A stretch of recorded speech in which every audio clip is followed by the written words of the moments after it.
Okay, voice to text with video.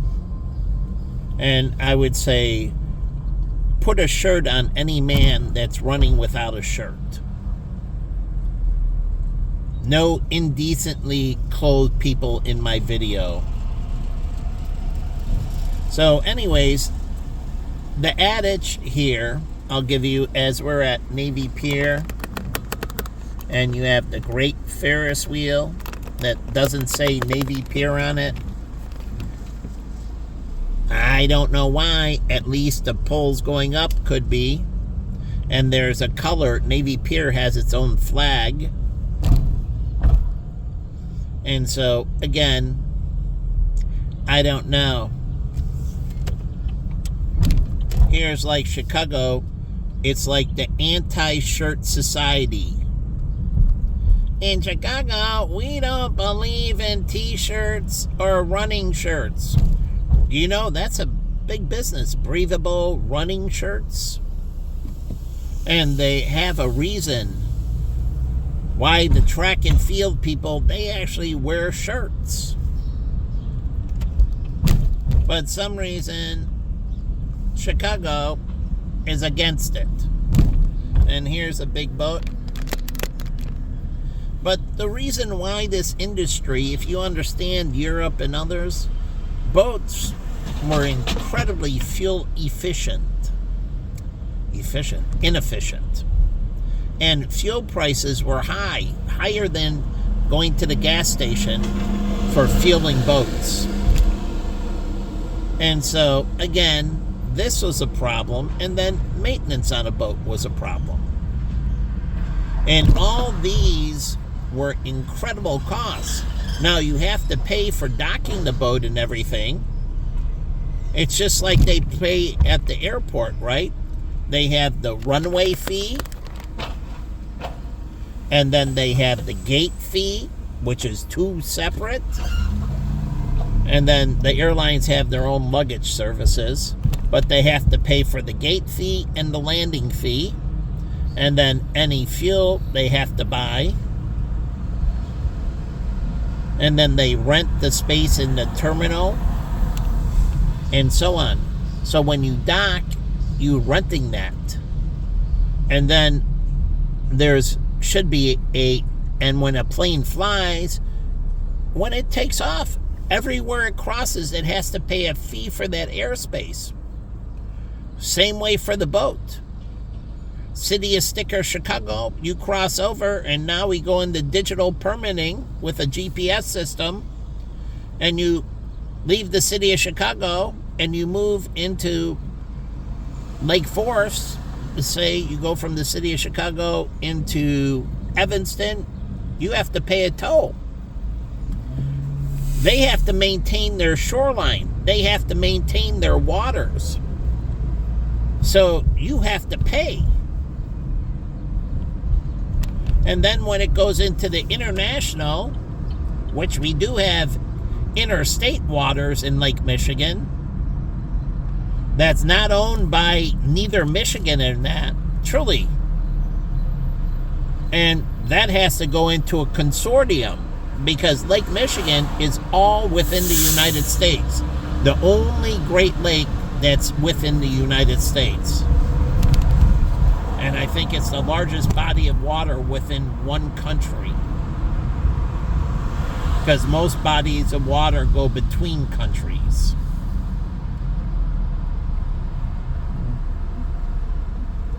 So, anyways, in this, you have to pay those fees. So how do you make that? By designing things and lowering the costs related to the boat. Lowering fuel cost, lowering maintenance cost. Truly, lowering these things related, that's called technology. That doesn't destroy the industry. And then they get a utilization fee. So when they cross into the water, they pay for using your body of water. And so ships need to pay for using the international water. And every mile they're in the international water, they have to pay a per mile fee. Just like airlines flying over international waters, they have to pay a fee to the UN. And militaries don't get out of it. They don't know there's a clocking and they have to pay. They just pay a general fee. But military's got to pay. And it goes into keeping the oceans and everything good. So we generate these things to preserve. Look at this piece of shit. You don't get to drive like that.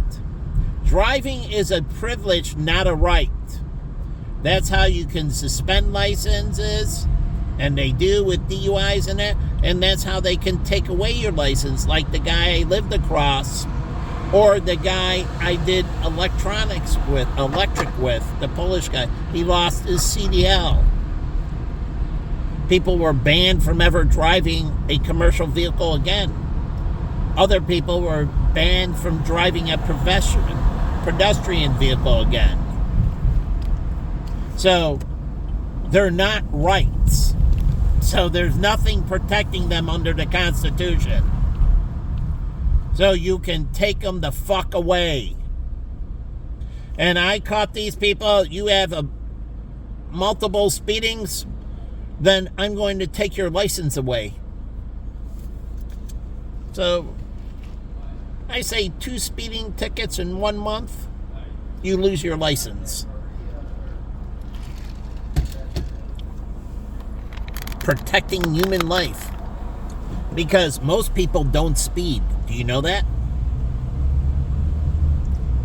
So you wouldn't have a problem passing it. Because overwhelming majority of people don't speed. It is kind of like the 80-20. 80% of the speeders are 20% of the drivers. So, again, if you look at these statistics, you can never lose in these fights. You can never lose. Even with STDs and that, with black people and so on, say they have the highest rate, and that, well, the majority of people don't have STDs, and you say you want to protect them from getting STDs? Well, very easy to pass a law. So, it is not hard to pass a law against anything negative, because overwhelmingly, you will have people that don't do it.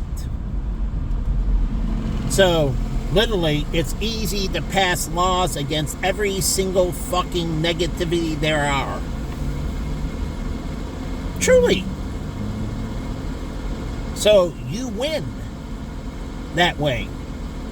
So, if we want to put back things, we can put it back. And you have a consortium, right? Of righteous things. And if you need to put things back, like I'm for changing the Constitution in Illinois, taking away the fixed COLA, and that was constitutionally protected, and I want a constitutional amendment removing it.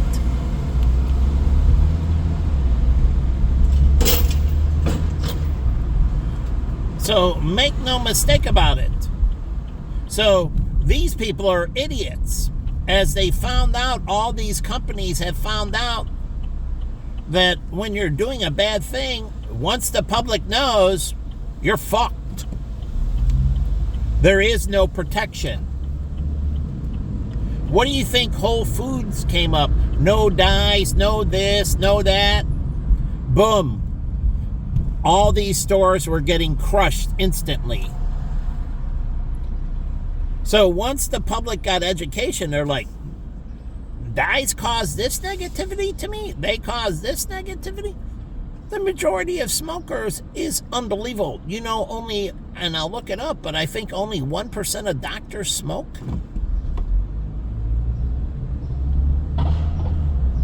basically all doctors, and I've had many doctors around, and I don't know a single doctor that smokes. Not a single doctor that smokes. In the medical profession, that's one thing they did. I don't know about nurses as much, but I know for a fact, as I saw from the American Medical Association, that they don't smoke. 99% of doctors don't smoke. So again, once there's an understanding, and you start understanding this, these bad people can't survive. So all you have to do is educate, and then they're fucked. So it's the same thing with jaywalking. Most people don't jaywalk. Do you know that? I've been in the biggest cities from Los Angeles, here, all over. And the majority of people, they don't jaywalk. So these people that are jaywalking, as it says in the studies that I published, these people are prone to doing more wrong things. So when you get these people doing these things, goodness begets goodness. Evil begets evil. So self-defense is not evil. It is goodness. So let's clarify.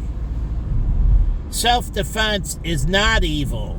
It is exterminating evil, as God waged a war against Satan, right? And wiped him the fuck out. Self-defense. He didn't start it, and it shows you in the Bible, but he ended it. And that's what they don't get with Revelation and link the two. It shows you eventually God will step in and then just fucking wipe you out. So eventually it comes to a point of no more. And we've had whole societies like the Mayans, they disappeared. So don't give me that they don't get wiped out. They get wiped out. Eventually, the come to Jesus hits, and whoop, gone.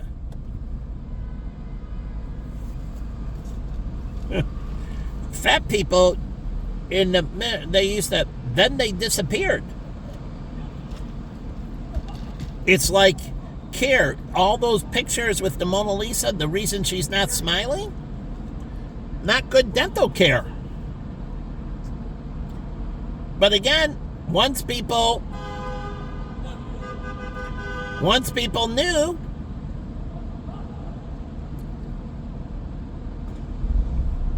once people found out, and that all of a sudden you had dental care. And what did that create? Dentists and hygienists and all kinds of things. So we call it creative destruction. And we've studied this immensely in economics. Invention doesn't cause less jobs. No matter how they think. I studied China. And me and Todd, my friend Todd Picone, used to have these discussions. But I studied China.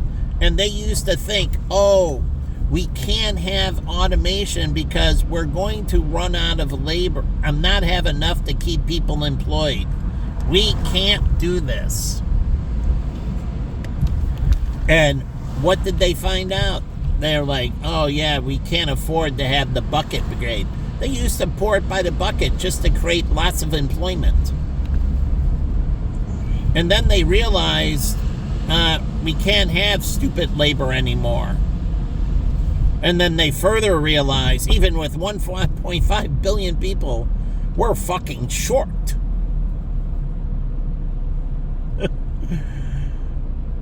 So you don't understand. They think, nah, it just, the type of jobs change. automation never creates. It's like the horse and buggy. They're like, if we get rid of the horse and the buggy, all these people will be out of work. And nope. It created all this new types of infrastructure. All the automotives, better exhaust systems, and so on. They kept on tweaking. So, no. But these people don't understand creative destructionism. It is a multiplier. Just like the exchanges, there were no derivatives. You know that, right? They were just stocks and bonds. And bonds were first. There were no such things as stocks. Do you know that? That was an invention. Bonds were an invention too. They didn't exist. And then they created them, but then people are like, well, I don't want to pay them today. And yes, zero coupon bonds came in, where you don't pay any interest, and then you get a balloon payment. And so they did re-engineer bonds to compete with stocks, where you don't have to give equity away. So it's a competitive world back and forth. And so, again, they came out with non-participating stocks, preferred stocks. You don't give away any equity. They issued preferred stocks for some deals. Zero equity given away with preferred stocks. You're only entitled, and some only if they issue a dividend. And some are not cumulative. When they issue, they give back. No, it's just when they issue a dividend. So they have different types of preferred. So you can issue equity, but preferred, and they get none of your company. They didn't want to give away any more equity, so they just issued preferred stocks. Now it deleted the dividend, and they are preferred. When a dividend gets paid, preferred stockholders go. That's why they call it preferred first. But they didn't give away any more equity. So, constantly solving their problems to accomplish. So they didn't say, oh, let's bury that. They said, how fast can we adapt it? As long as we adapt it with the rules and regulations and know how it, and then we roll it out properly and everything. I believe in all that. But I don't believe in suppression. That forces people to innovate. See, we got a society of sloth. They can stay by their own pieces of shit ways. But now you innovate and you Interpol and everything else, and your shit starts showing up everywhere in the world. People are forced to say, maybe I don't want to do that criminal action because I can't go to Japan. I can't go here. And then they hire you for the CFA and they're like, hey, we need to place you over here to do. Oh, I'm sorry. I'm barred from that country. You're fired!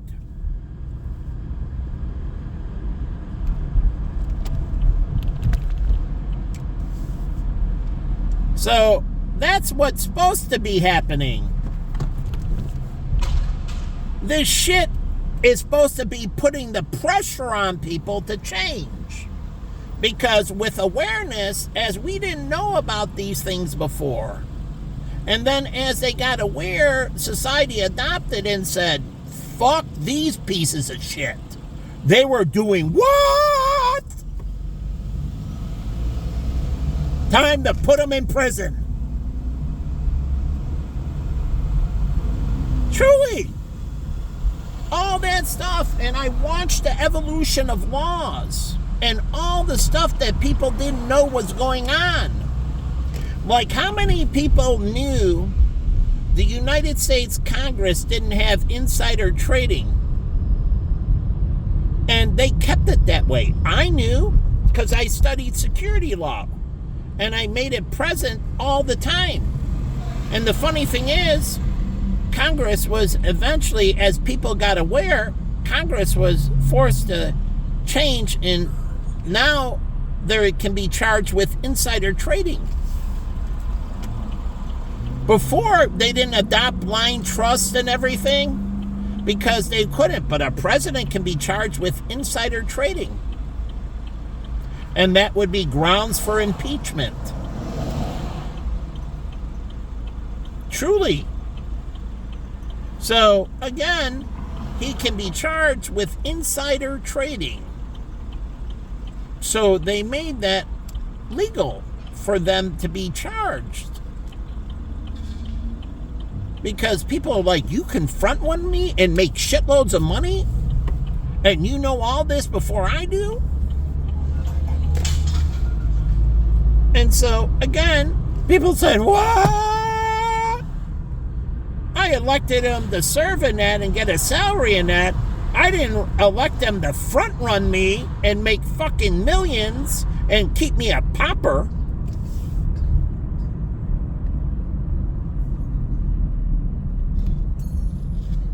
So once people understand, like I put out there about Mexicans, and you start understanding where most of the Latino immigrants came from Mexico, and they're not in El Salvador or anything else, and you start understanding this, you start saying, what? But that's why the Bible tells you, you reap what you sow. And the longer you keep the negative coming, when they put it out, the farther you fall. So it's all on you. So if a Mexican's going to be mad, it's on them. And so God watches what you do with me. All your fuck-ups, you should be mad at your leadership. You should be mad at yourself for being so fucking stupid. Again, if you strike me, you're condemned. You're the stupid motherfucking piece of shit. It's all on you. But it's decided you keep on attacking me like it's not on me. We have eavesdropping laws and many other things that we use to espionage and treasonism and many other things, saying, no, you can think, but if we catch you, you're fucked. So you can think you can do it, but in reality, it's illegal. And if you do it, we're going to, and they used to execute you.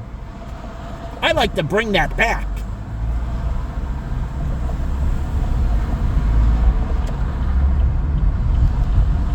So again, it's not true. And if you look, democracy, and this is what they don't understand, and they tell them, this is the hardest structure of all to maintain. It is unbelievably relies on people doing the right fucking thing. So you move to governments and you understand, maybe in China, as I compare and contrast with India, democracy didn't work so well in India. Communism seemed to work much better in China, because the literacy rate, the education rate and so on. But as they got more educated, what happened to China? They became more capitalist. And now it's very much a capitalist communist. It's more capitalist than communist. But the system shifted with the ability of the people to do the right thing. So I compared and contrast India and China. Growth rates, crime and everything, spread of disease and so on and so forth. And I found out that, yeah, Ma wasn't right in that way, re-education and things, but in another way, it actually was a better form of government for their development. So again, I am not against forms. Each form has a structure and it works with a certain type of people. Some people need more rigid structures to do the right thing. As we see, and it seems with black people having 3 times to 4 times the rate of people in prison, how can everywhere in the United States be racist? Tell me, how is that possible? When it's everybody else's fault but theirs. And this is how I came to the conclusion. Because the woman who started Urban Ministry wasn't black, she was white. And she started the anti-violence. Jesse Jackson didn't. None of them. It took a white woman. Pacific Garden didn't. She started it. And I look through these systems, and then you think Thomas Sowell is wrong. Some people you have to have a very short leash with. Why do you think we do things with immigrants? Until we truly get to know them, we need to be very cautious. We're supposed to have a track record for people that were born citizens, and we're supposed to deeply understand them. That was our failure with John Wayne Gacy in that. He was already a sexual offender in another state, and he moved to another state. It's the same thing with Ted Bundy. They hopped around and do things. And I watched this on American Greed. They moved from state to state to state to continue on doing the evil. Because the states didn't interchange information. And Interpol's been around a long time collecting data from all kinds of countries and sharing back. And it's the consortium they do with life insurance. Morningstar, Lipper, and I think it's Beacon or others. If you want competitive information, you got to give information. And that's how Interpol works. If you want to be protected during trade, during everything else, protected against espionage and all the bad actors, and you want information from Interpol, then you have to give information to Interpol. And so these people willingly share because it protects them.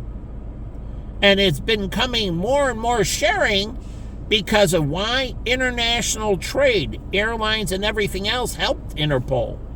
With all that terrorism and that, they couldn't vet people. And then people are like, hey, maybe it's right that we open up our databases and share information with Interpol. So we can receive information from Germany, France, Belgium, Spain, all these other countries, Saudi Arabia, the EAU, Qatar, and so on. And we can do a better job of protecting ourselves because Qatar now has an airline and it's expanding. And the funny thing is, the Middle East didn't really have airlines. The 9/11 and that, go back in 2001 and that, not really. It was American carriers or European carriers, British Airways and others. And Israelis never been hijacked. But the whole point is, it changed with the Burj Khalifa. And I've been around Arabs, and their mindset changed. Now they have all these tall buildings and all this infrastructure they didn't. And this is why Saudi Arabia cuts off so many heads. Because it opened their eyes to, hold it, we have airlines. And oh yeah, Saudi Arabia and the Middle East, and airlines, they use a lot of fuel, don't they? And then commercial shipping, they use a lot of fuel, don't they? Oh yeah. And if we allow terrorism to interrupt trade, then we don't sell as much fuel, do we? No, we don't. And that means money going into my bank is less. And so all of a sudden, the royal families in the Middle East and leaders said, they're a systematic threat. Let's chop off their heads.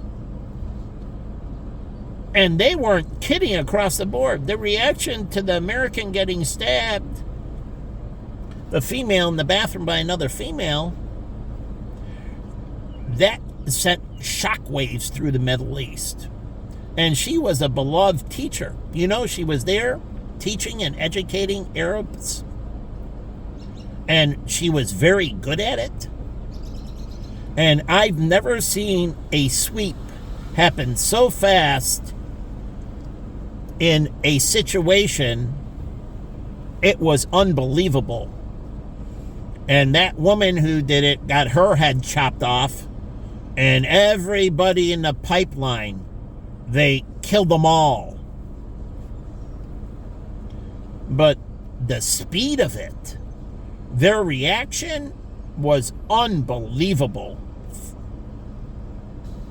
And I thought that was a good thing, because she was innocent, she was beloved, and when she got hurt, that whole community was appalled, because she was teaching a lot of affluent people their children, and she was doing an incredible job.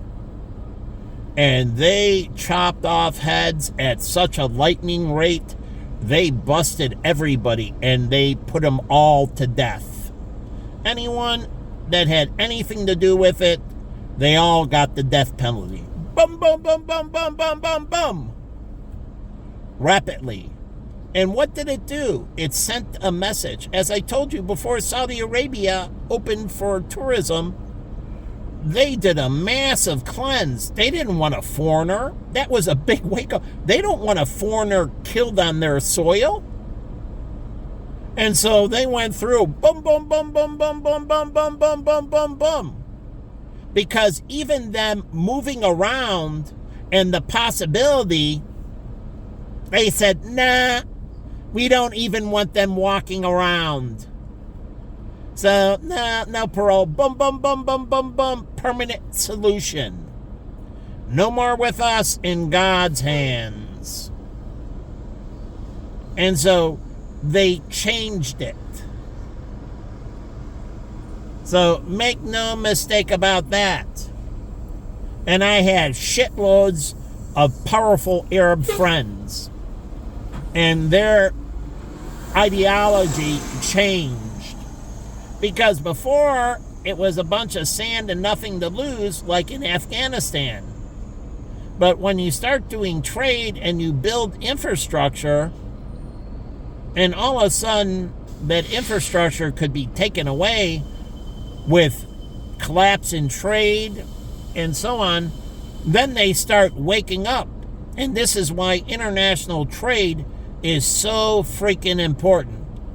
It puts unbelievable. They have so many different relationships, and they don't want to create these horrible situations.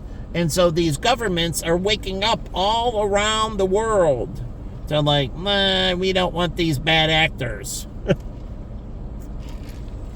And so you think things are getting easier, but I showed you them purging the systems. From Brazil and everywhere else, China reformed everything. And they're continuing whittling down with the Yakuza and everything else. They're systematically wiping out. They have an issue with population and everything else, and they don't want crime to be a major concern.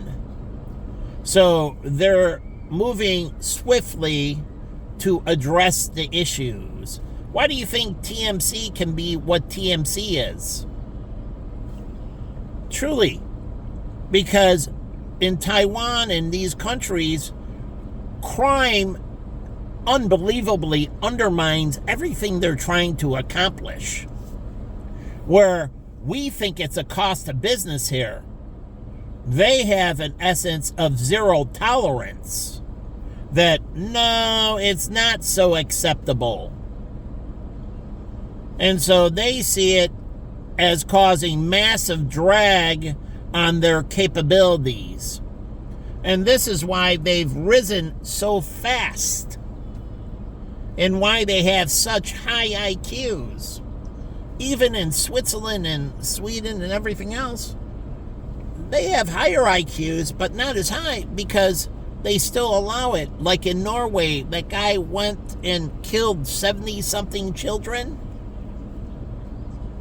And they're so accepting. And so they get problems.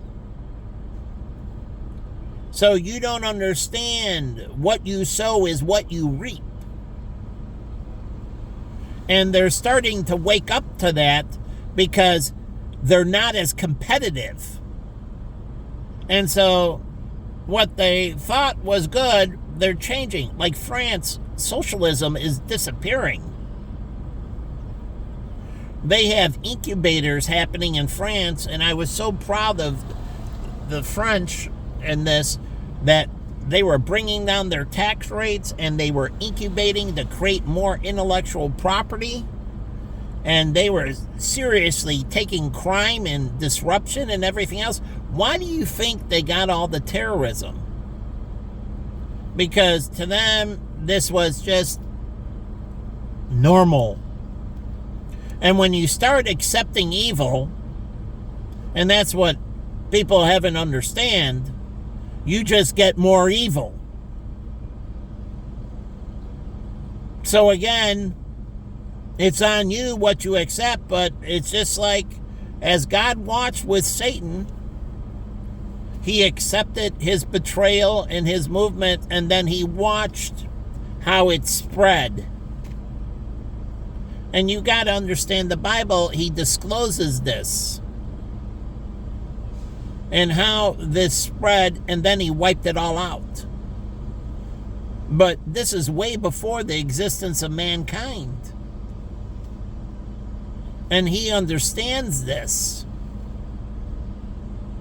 And so he doesn't have tolerance. Because it can be very infectious. So these communities tend to have a nip it in the bud. But I watch with bullying going on in elementary school, high school, colleges, workplaces, and that. And it was all acceptable. And I don't get it. And then you started allowing LGBTQ and all that to build. And then you got all this disruption in the workplace. Because you move from a homogeneous, that's why in Japan, I don't care what you say, I know for a fact, finding an LGBTQ person is incredibly, even in their adult entertainment, I never saw an LGBTQ. Ever. It was just male, female. Sometimes they did orgies, but it was male, female only. It was just a bunch of male, females having sex. That was their orgy. So I look at this, unlike you, I understand and took educational courses on this, and I understand habits. And so you think I was looking at it to see nudity. No, I was dissecting habits of populations. What they allow, what they accept, how they do sex. And I was looking at these interactions, and when I looked at Japan, I saw only heterosexual interactions. And then I only saw when they did orgies, it was just a group of people having sex together, meaning just a group of heterosexuals. So again, there wasn't, like you say, passing around and moving. That's not what they were doing. So I used it to digest what people do. You use it for entertainment. I use it for intelligence. And our government needs to look at that way. Not for pleasure. You blank out all the privates and that. And oh yeah, in Japan, you know they blur the private areas, right? In their video. They're much more conservative with their adult entertainment. You don't see the private, they blur it. So again, I watch this to determine how people act. And I watch sex crimes and everything to build profiles so I can understand. But our government's like, oh, that's it. No. I do this so I have a deep understanding of human action. So God gives a free will so you can have deep understanding of human action. How did they respond to positivity? How did they respond to negativity? Giving a great understanding. He knows you unbelievably well. He doesn't need predictive intellect. He has so much experience, so much data, it's unfreaking believable. So again, I look at these things totally different than you do. And I break them down when I see these things. So understanding, it gives me a deep understanding. So when I watch, I told you, in education, because I didn't have a lot of experience with females, so I was looking around for education. And then I found out, as I looked through this and that, and then I tweaked everything I saw, because most everything they do is absolutely wrong. That is not sex. It's mostly S&M. Truly. It's ridiculous. If you understand dynamics and everything, they don't do anything right. I've taught it, I open it up. Maybe I can learn a few, and I didn't learn shit, but what not to do. And that was good. When I say I don't learn shit, you actually learn what not to do. And I learned, and these things, not so good. And then I tweaked how I did things. So those things don't do, these things do. And I was constantly perfecting it. So, unlike you, I look at these things. Like I went into the gay community for decades, looking at their actions, who they were, what they do, how they do it. And then I looked at all the knock-on effects into the community and how it affected people and their behavior. And it wasn't good. It led to incredible sexual immorality. It wasn't teaching people to be more attuned, to have heterosexuals have deeper love for each other. It taught them that we can do this, we can bring this in, we can bring that, and all of a sudden we are at 50% divorce rates. And I was pissed. A starter marriage, they wrote the book, because people were it was going over 50%, and you get married and you get divorced and you get married and divorced. And then I found out from Julie and many others, both sides of it, that they settled and they didn't end up in the right place. And they're like, I'm into this, and I actually hate my wife. And other side too. I'm like, I got trapped and made a bad selection. But I found out there was problems, just like I told you about the ring and everything else. That what people are into the marriage for. It's nice to have a big wedding and that. But if that's a breaking point, or a ring is a breaking point, then you're not in it for the right thing. You're in it for the ring, you're in it for the wedding, and that shows. If you have it and can do it, that's fine. You can do a second wedding on the back end when you develop money and wealth and that, and then you can have it. Truly, people do this and they have planned out, and I watch these relationships and they're like, oh, we can't have it, we'll just elope right now. And then on the back end, once we get things stabilized, we save some money, then we'll have a second wedding and go through it and have it when we're properly prepared. Why enter the marriage incredibly upside down and under stress?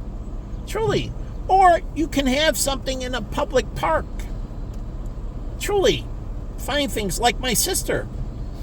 She went to City Hall and then she couldn't get it. My brother came through because he knew a pastor, because he forgot the license. I forgot what exactly the nuances. But the thing is, my brother got a pastor to come over and she had it at his house. And it was just me and a few people in the family and his roommate. His parents weren't there or anything. But the whole point was they did that. They started off right. They didn't bring a lot of stress, a lot of debt obligation on. And so you have to understand the dynamics, and I watch all of this stuff and how it affects relationships. I study all this, racial dynamics, and how it affects relationships, how they work together, how they don't work together.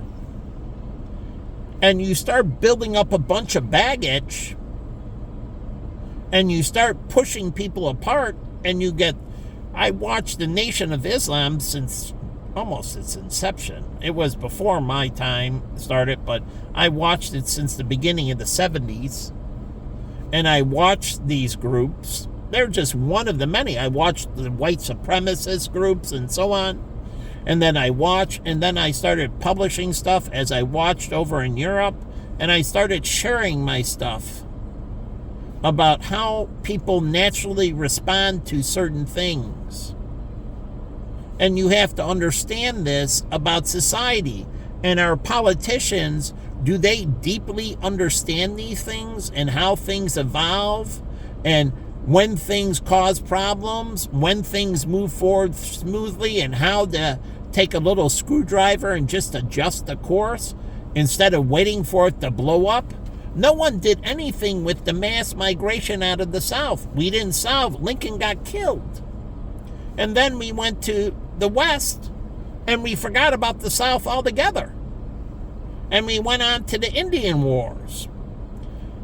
And then we started developing out west, California, everything else, the new Tory, the story Go West, like the Tom Cruise movie and so on. And we forgot about the South altogether. And so all of a sudden, all those years of neglect, and then you get a movement again, Black Lives Matter. And we systematically don't address our issues. And like it says, go back in the Reagan, after he gave, I guess they said 2.7 million people citizenship. But the deal was, and Reagan got caught up, he got caught up in ending the Soviet Union. So the wall fell in that, and he accomplished exactly what he wanted to accomplish. But the thing is, he had an agreement with the Democrats. Build the wall. Tighten all forms of immigration. Do extreme vetting. That's what he said for the deal. I'll do this, but you need to stop this, and it's a one-time deal. Well, he got caught off, and then he got removed, and then George Bush Sr. was only in for one term, and then it went to Clinton, and they didn't do anything.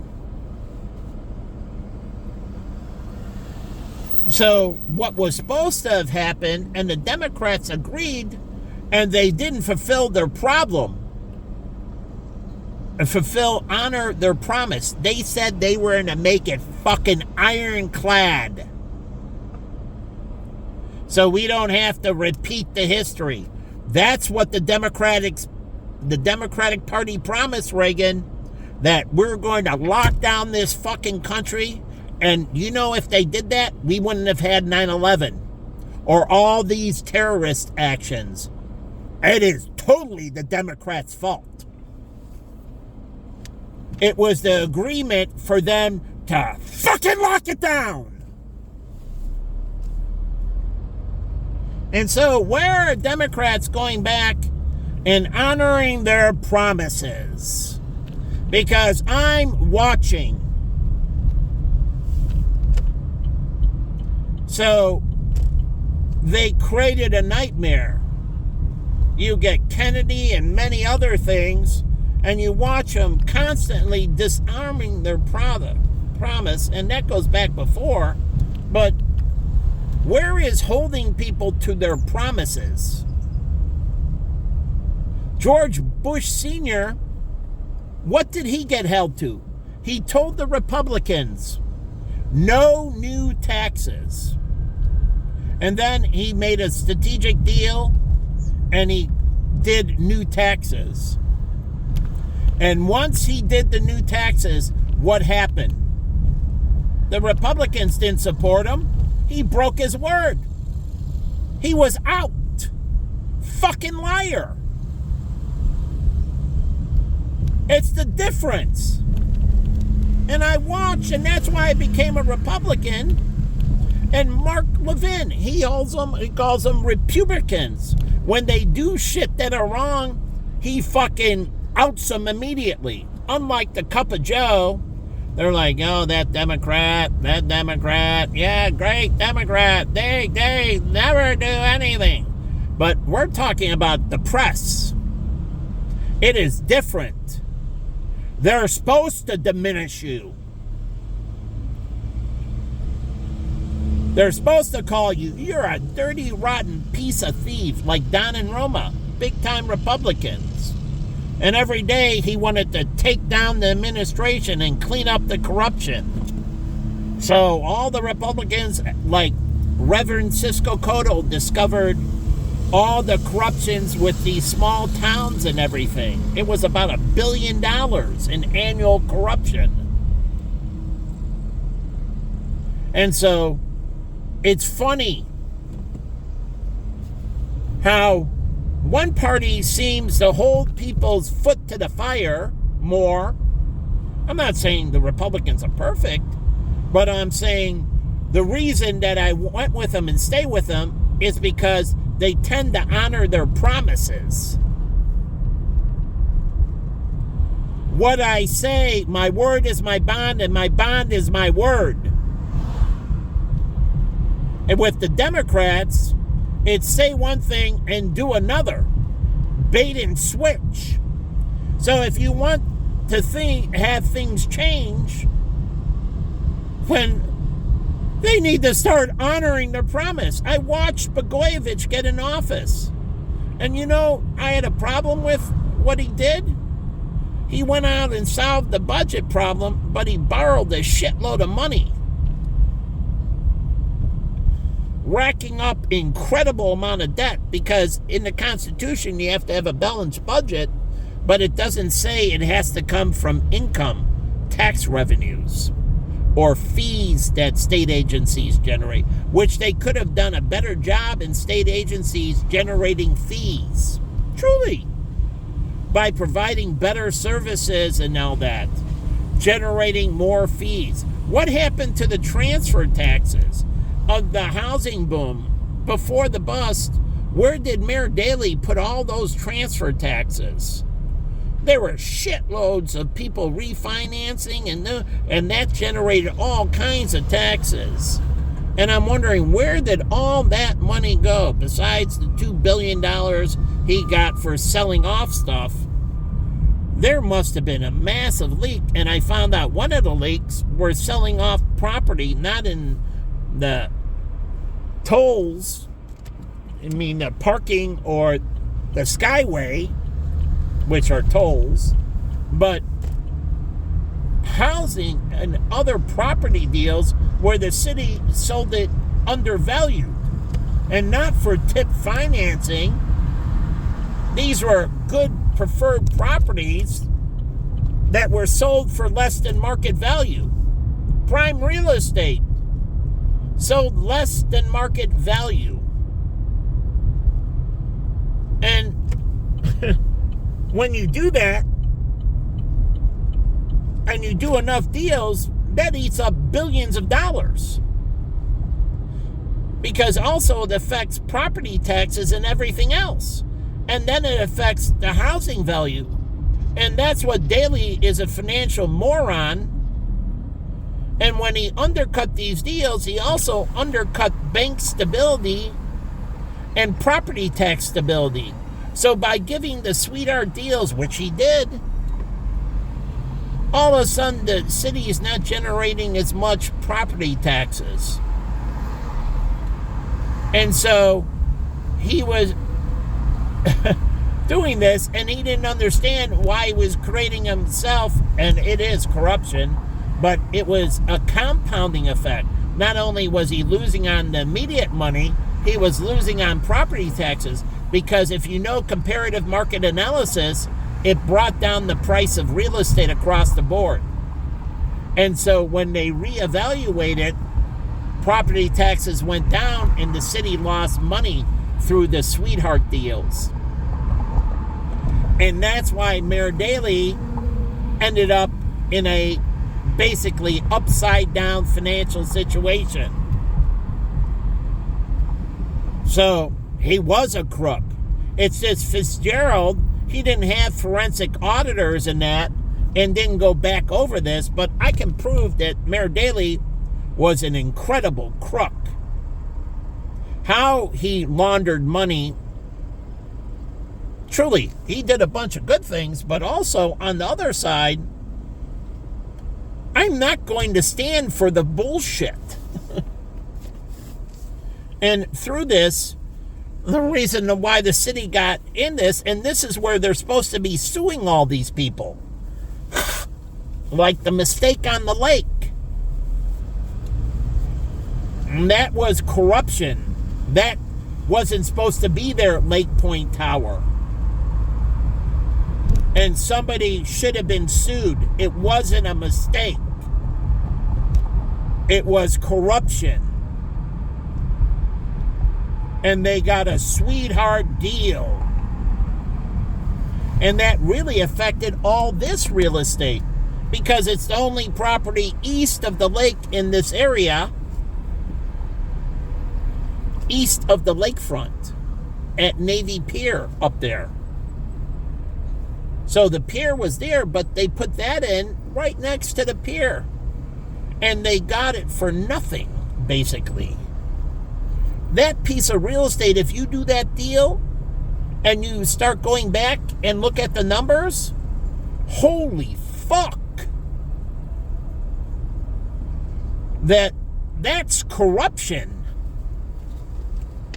And how that affected the city's ability to generate revenue. And so you start going back through this, and they should be able, that's tax fraud. And by tax code, I think it might be like the federal, it has no statute of limitation. So they could go back after people, even if they're dead, go back after their estate and do a clawback. Because if the money was wrongfully gained, then they can claw it back. And this isn't only here, this is all around the country. Because they couldn't do the money, and how did they get the money? Give them the sweetheart land deal, and then they would donate to the campaign. And I know through Near North Insurance, and it's a true thing, he used to go in because he had the full backing of the mayor, and he used to go in and drop down the contract, and this killed Aon This killed Gallagher and the competing companies. They would have absorbed all that business. Mickey Seal got it from corruption. His whole company was built on corruption. And what happened? The mayor backed them, and they would stop the project, the unions would hit you. And what happened? He would go in and say, sign this effing deal, and I'm getting all your liability coverage and everything. And they became the number one brokerage in the United States. But not legally. And I have ex-employees who told me this as well. And how he started was a scam. And he continued to scam all the way through. Near North Insurance was one big Ponzi scam. It never came out. He never got indicted for all that. But Art Gold, who I work with at GCG and many others, he used to go in and tell him, sign this fucking piece of paper or you're not getting anything. And the developer, well, I got to go out for a competitive bid and everything. No. You either sign right here. So Aon and Gallagher and Hewitt and many others, they got fucked. All that business was rightfully theirs. Near North should have never been created. It should have never got off the ground. It was illegitimate. But they never sued, did they? And so they were injured parties. They had standing as a corporation. And again, the insurance companies basically, because they're brokerage firms, they had business through Near North, so they didn't stand up. Whether they got it through Aon or Gallagher or Hewitt or whatever, they still got the business. That's why the ACA went. Because the insurance companies were guaranteed more business. And on the backside, United Healthcare pulled out of Illinois with its individual policies. Oh, they got whacked on the backside. But they thought they got a sweetheart deal. So they didn't say anything. They didn't stand up against it. And then on the backside, it whacked all the insurance companies.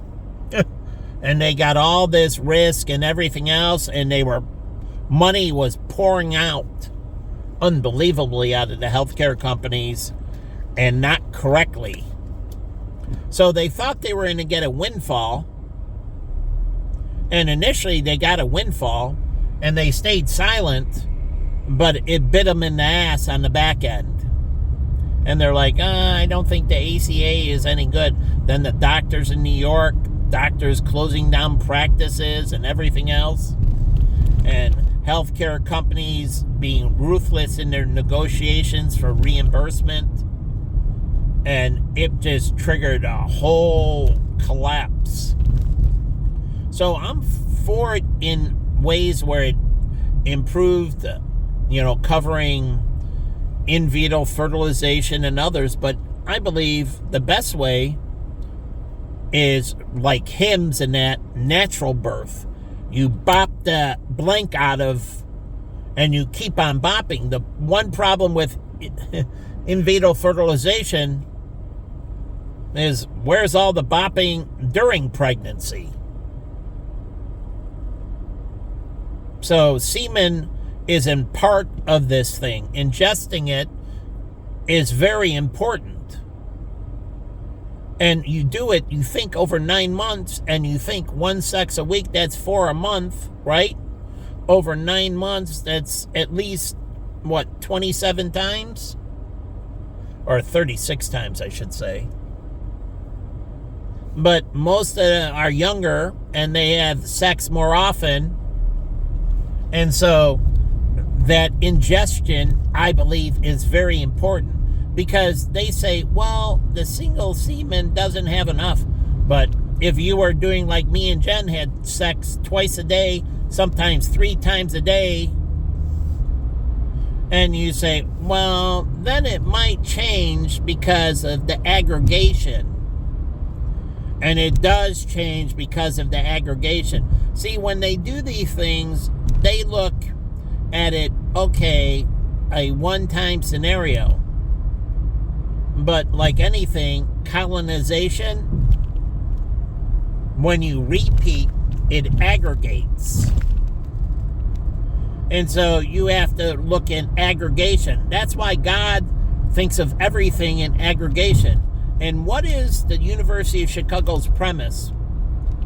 There is no microeconomics. It's just scale. So we look at everything in sizes of aggregation. So it's not like they don't believe in microeconomics. They just believe that it's all a form of macro. And they start with the macro and they just shrink it in size so the macro becomes the micro. And that's their premise. Go in. And they're absolutely right. It's all macroeconomics shrunk to a micro scale.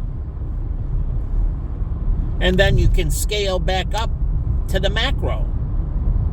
And so they're right. It's not a macro thing. I mean, it's not a micro thing, because in a micro, there's very few interactions and the variables strip away. But in a macro, you get all the variables. And then you can strip it down to any micro. You just strip off variables to represent any micro. And their premise is perfect. And it's absolutely correct. It's all macro. You just strip away things and then you just condense them via a ratio, because some areas don't have certain business or certain things. But you start with the macro and then you shrink down to the micro. And this is what they don't understand. I don't even think most people at the University of Chicago understand this. Because it's not like it's something that was said and put in place by Milton Friedman and them a long time ago. And I don't think they understand their history. But once you understand this, and say you're, a representative. I don't like the word politician, because you're an elected representative. And say you're an elected representative, because you're making decisions for other people. You have agency. You're their representative. And so the mayor of Chicago is a representative who basically represents all of Chicago, whether he likes it or not. And that's why you have to make sure he's fair across the board. Like a president, you got to make sure that the president does the right things. And this is why Scalito didn't like activist judges, because all they're supposed to do is define whether things are moving legally or not legally. They're not supposed to be representatives. And if you start getting activist judges like Roberts, I thought Roberts is a Republican on point. I thought he should have been removed and basically taken down from the Supreme Court. Once Judge Roberts did that with the ACA, he should have been removed. He could write his legal opinion, but that's it. And they read the legal opinion and they make decisions how they're going to reposition it.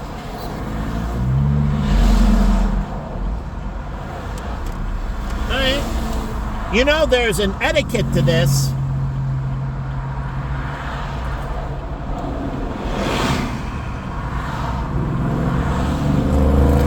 And that's not the etiquette.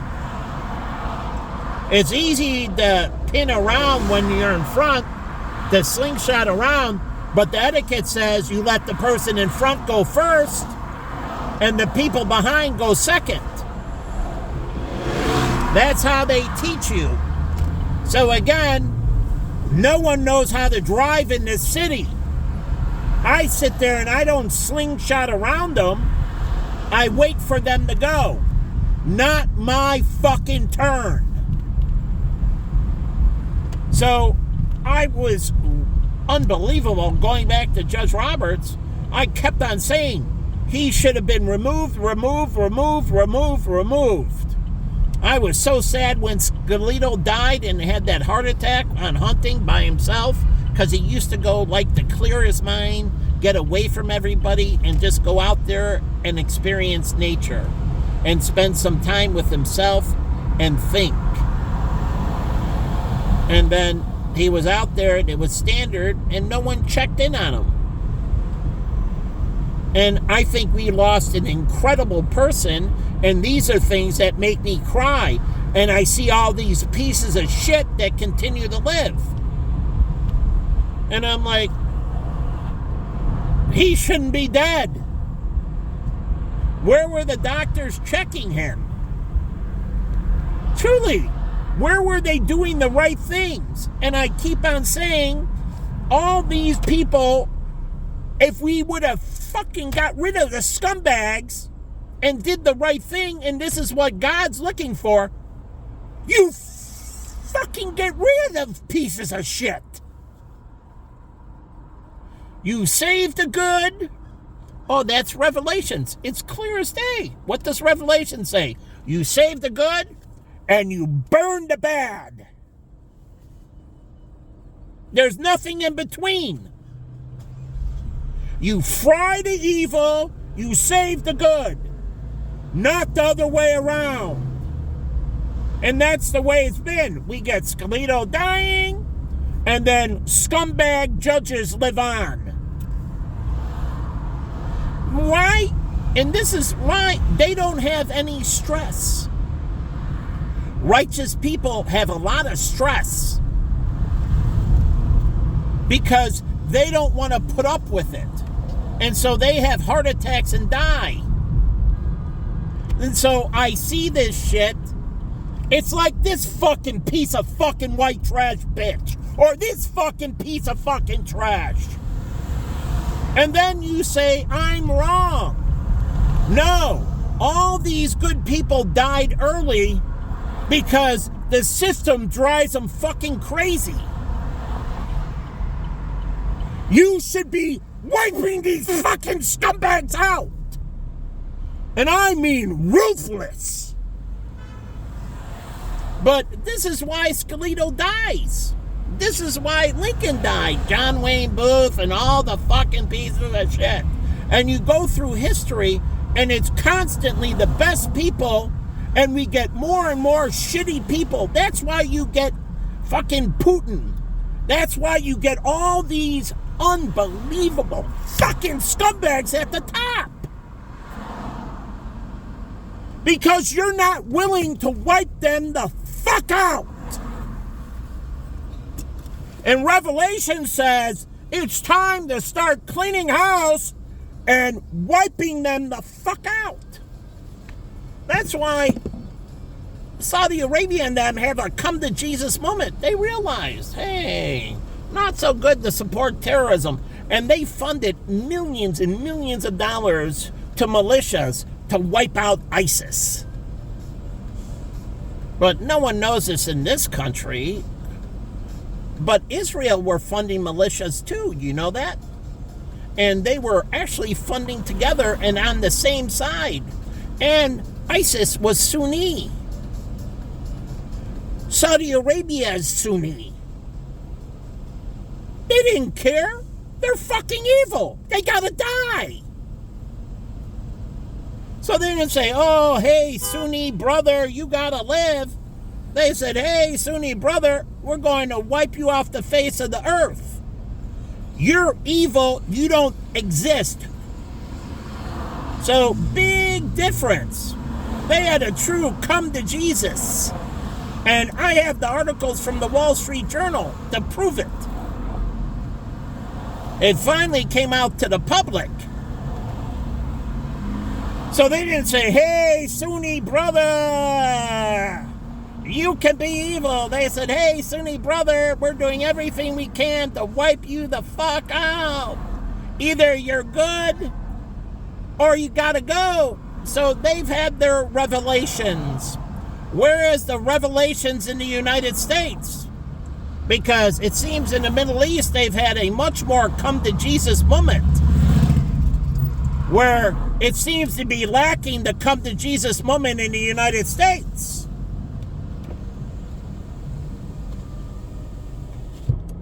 And they're not kidding. They killed incredible amounts of bad people.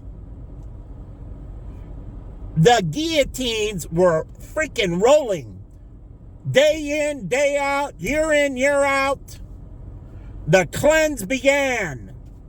They wanted to permanently solve the problem. They didn't want them to go to prison and be like the blind sheik here and go to prison and then you can preach your thing. And do you know the blind sheik, I guarantee you, helped engineer 9/11. I guarantee you he helped engineer through prison, helping to engineer 9/11. So Obama had an inside man, all the information from the network the blind sheik put together. So he just built off of that. And he did. He built off of all that intel they already had, because they didn't have enough explosive, but they were right at the base of the building if you could devastate the foundation enough. And thank God they couldn't get enough high explosives. But they actually had fairly good information. It's just the execution failed. So make no mistake, if you scale that and talk to engineers, if they had the right amount of explosives, the van was positioned correctly and everything, the building would have came down. So all that bin Laden did is he said, we can't go in with with a van again. He just moved. It's a logistics problem. He solved the logistics problem. I can't deliver through the van anymore, just like the cartels. Like we wiped out the European thing with opioid trade, the French Connection. They moved down to Florida. And when we started cutting off things in Florida, they moved to Mexico and moved things up through Latin America, into California, into Arizona, into New Mexico, into Texas. It was just a logistics problem. Then they started with Bob Probert moving in through Canada. And then they started flying things in through statues into the Chicago O'Hare Airport. And so all they were doing is solving their logistics problem. You're only as strong as your weakest link. Once you understand that, you start shoring up your society. Why do you think Japan, Taiwan, Singapore is so ruthlessly tight on immigration? Because they understand one thing: you're only as strong as your weakest link. And they don't want to bring poison into their society. So they're ultra tight.